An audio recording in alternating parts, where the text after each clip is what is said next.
कक्षा 5 पाठ 6 एक दिन की बादशाहत। बच्चों, यह कहानी का तीसरा भाग है। पहले इस कहानी में हम लोग ये पढ़ चुके हैं कि किस तरह बच्चों को एक दिन के लिए घर का मालिक बना दिया जाता है और वह सभी बड़ों का नकल करते हैं और सभी बड़ों पर अपना हुक्म चलाते हैं।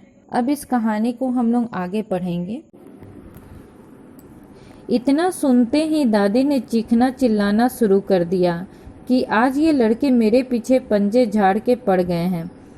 मगर अब्बा के समझाने पर खून का घूंट पीकर रह गई। जैसे ही आरिफ ने दादी को टोका तो दादी गुस्से में आ गई और वह आरिफ को मारना चाहती थी, मगर फिर रुक गई क्योंकि उनके अब्बा ने समझाया कि आज इन दोनों बच्चों को कुछ भी नहीं बोलना है। कॉलेज का वक्त हो गया तो भाईजान अपनी सफ़ेद कमीज को आरिफ सलीम से बचाते दलान में आए। दलान का अर्थ होता है बैठक।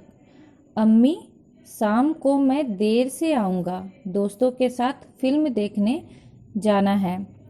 अब भाईजान जो है वो सफ़ेद कमीज पहनकर आरिफ और सलीम से बचकर जहाँ पे लोग बैठे रहते हैं एक साथ, वहाँ पे आए और अपनी अम्मी को कहते हैं, अपनी माँ को कहते हैं कि आज मैं देर से आऊँगा क्योंकि फिल्म देखने जा रहा हूँ।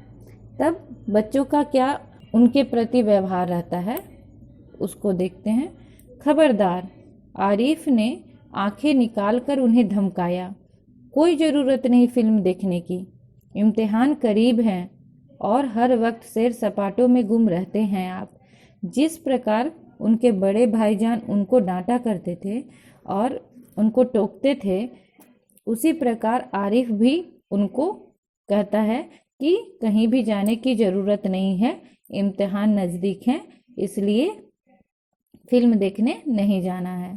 पहले तो भाईजान एक करारा हाथ मारने लपके, फिर कुछ सोचकर मुस्कुरा पड़े।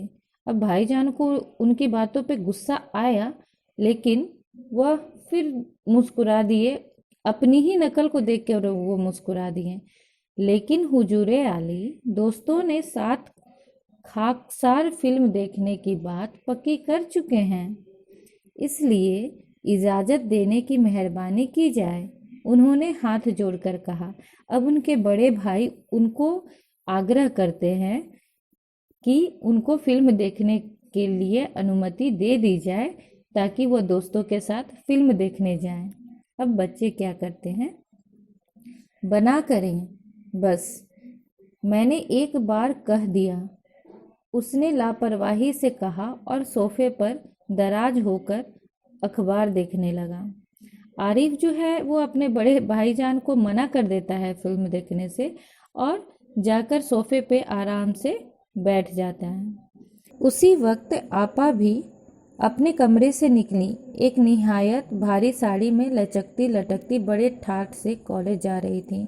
उसी समय उनकी बड़ी बहन भी एक भारी भरकम साड़ी पहन के निकलती है। तब सलीम कहता है, आप?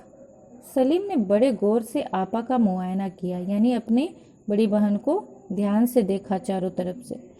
इतनी भारी साड़ी क्यों पहनी?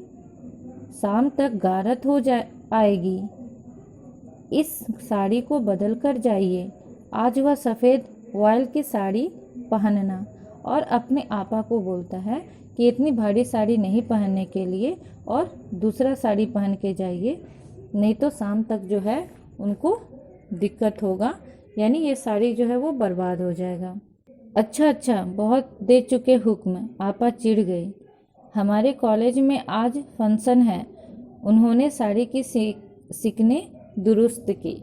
आपा अपने को बचने के लिए, यानी कि कपड़े नहीं बदलना चाहती थी, इसलिए वो बोलती है, अपनी साड़ी को ठीक करते हुए बोलती है कि आज कॉलेज में एक फंक्शन है, प्रोग्राम है जिसमें जा रही है, इस चलते उन्होंने इतनी भारी भरकम साड़ी जो है वो पहन रखी है।